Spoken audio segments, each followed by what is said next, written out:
Good morning. Day 14. 2 weeks. I'm like halfway there to establishing a real habit, where it'll probably, if I didn't do it one morning, it would feel weird. But don't worry, that's not going to happen. Yeah, I love knowing about brain science and habit and all the work that they're doing in that whole realm now. So anyway, I almost rabbit trailed myself right from the beginning. But partly because, y'all, in my quiet time this morning and Bible reading, I'm going to turn the camera around while I talk, just because we've got a foggy morning here, which, gosh, that is beautiful on its own. So we're not going to see the sun rise, although, of course, we're going to get the effects of it because it's going to get lighter and lighter. It's cold. Frost is on the ground. Wow.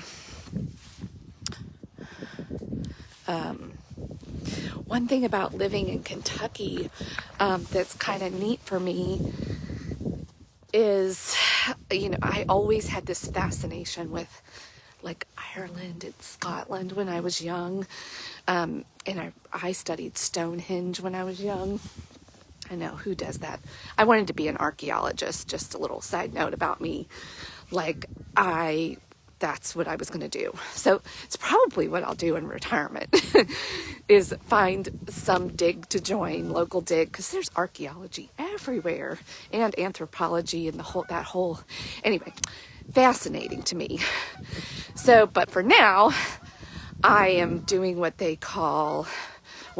call inner archaeology, self archaeology. We're digging in there and figuring out what things mean and how to use it, how we can. Anyway, I'm rabbit trailing myself all over the place because, y'all, my quiet time this morning was kind of mind-blowing, heart-blowing, all the things, and I can't share all of it with you because I don't even fully understand it myself. So I'm going to trust the Holy Spirit this morning to really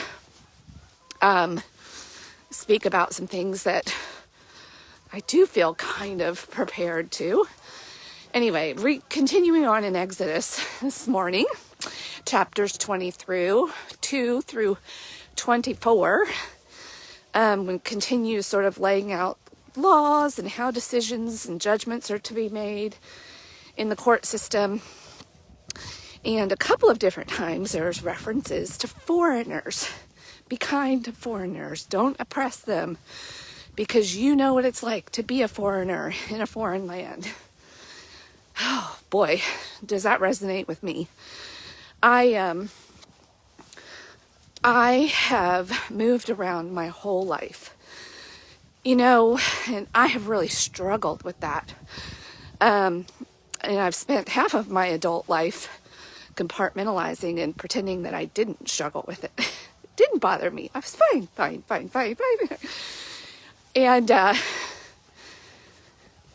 but when you first meet someone, what's one of the first questions out of your mouth? Where are you from? Where are you from? And for those of us that don't have an answer, and then that's, it's an expected part of your identity. Where are you from? This was certainly even back in biblical times, and this is a big deal. Even when you're a foreigner, that in and of itself, that word implies that you have a beginning identity of where you're from, right? To be a foreigner means that you're from somewhere else. So that, boy, this really struck deep with me today. And even though Kentucky is beautiful, it's not my home. It's not where I'm from. And yet here I am, because my husband is from here. And how did I end up here? That's another story for another day. It's a long and winding road. But seeing this fog in the valley this time of year reminds me of the closest thing I have to home, which is the San Joaquin Valley of California, a small town called Turlock, where my grandparents settled. So that was the only constant home that I had, like an anchor. So sometimes I'll say that I'm from there, even though I was there for, back and forth visits. I did live there for a period of, I think, 6 years cumulatively, maybe 8, like something, because I was always going back and forth. Because my dad, anyway, long story, another story for another day. But, yeah, this is something I struggle with. And then on top of that, through the wisdom of the Enneagram and the gospel together as a 9, I'm like, I just merge. I just find somebody, a nice host, and like a parasite. I just merge. So my poor husband, he's had to kind of watch me struggle with this off and on. And sometimes it comes sideways at him. And even my kids still deal with it, because if you resonate with this at all, or if you know anybody that's had this life experience, you know that, or if you have yourself, there's this like feeling all the time, must move, must go somewhere new, must look for the next place. Just this feeling of being unsettled, always a foreigner, always the outsider. And boy, that's hard. But it doesn't have to be. That's what I'm starting to learn, and what God and the Holy Spirit and even my Christian walk is helping me to understand, and God is helping me to understand, is that He is home. And hey Karen, glad to see you here.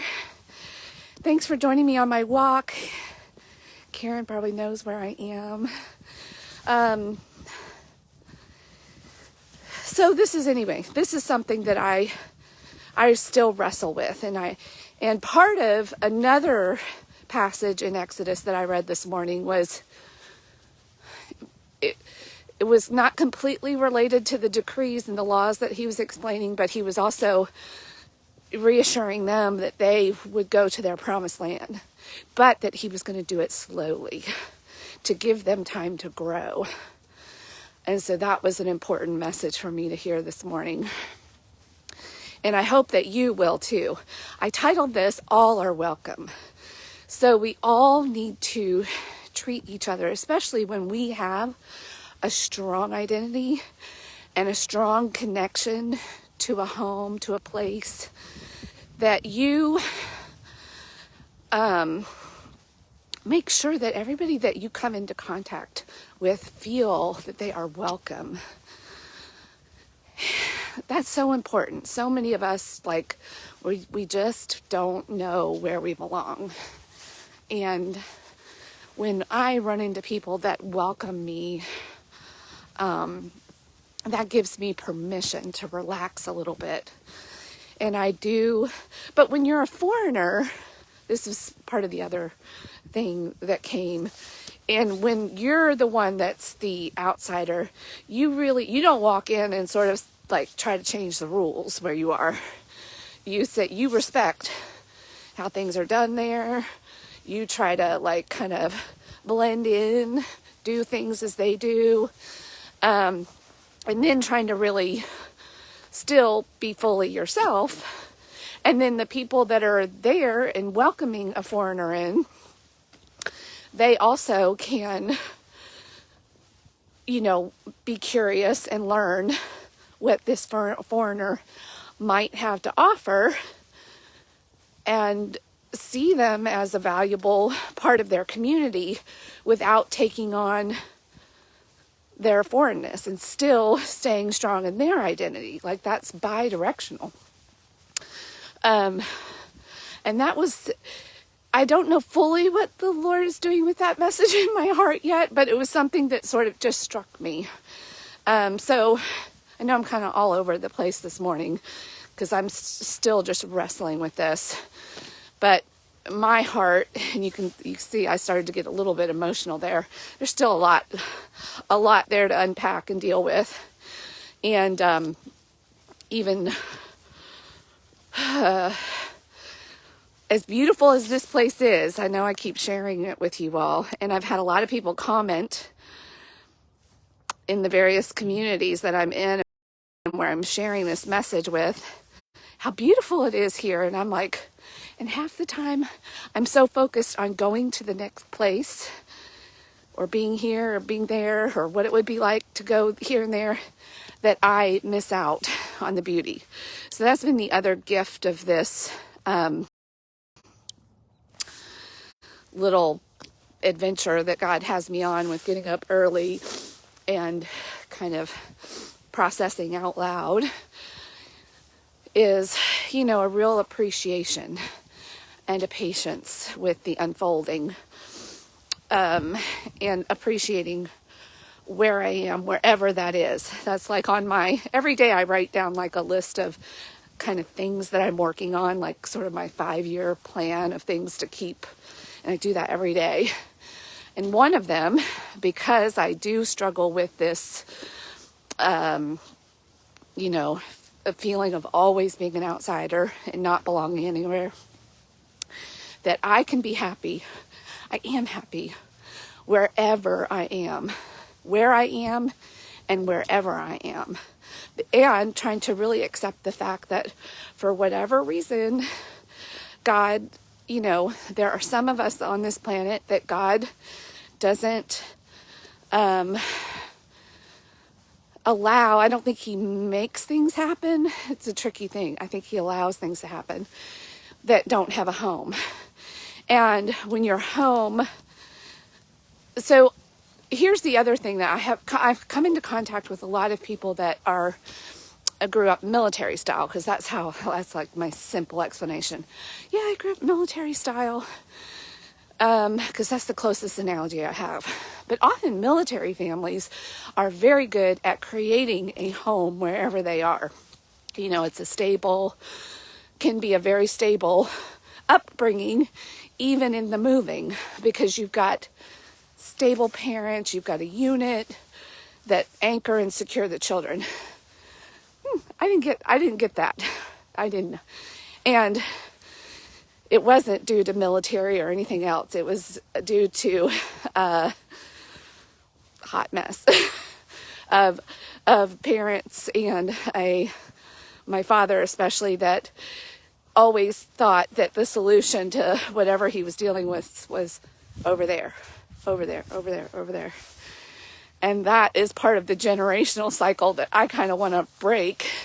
But it definitely is a pattern that got passed down to me that I'm trying to transform into a positive. And this is hard, deep inner work. So anyway, thanks for letting me sort of process out loud. But I really do want to, I guess, enlighten people that if you are really a strong part of your community,